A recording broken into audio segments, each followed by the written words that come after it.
Good news, ABS-CBN Corporation, inaasahang magiging profitable na muli sa susunod na 18 months.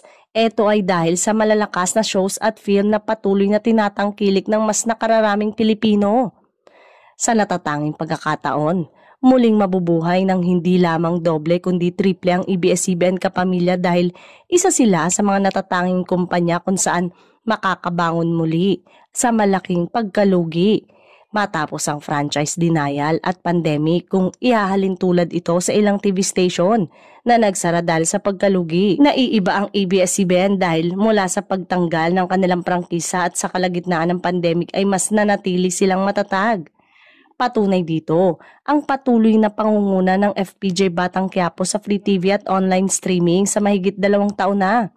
Ang magkasunod na record-breaking blockbuster film sa pangunguna ng Hello Love Again at ang mga record-breaking achievement sa music concert scene tulad ng BINI. Samantala, una nang inihayag ng ABS-CBN Corporation na hindi sila maghahabol para sa isang bagong television broadcast franchise. Wala pa umano yon sa prioridad ng pamunuan ng media giant at sa halip ay pagtutuunan nila ng pansin ang pagpapalawak nila ng digital presence at international marketing.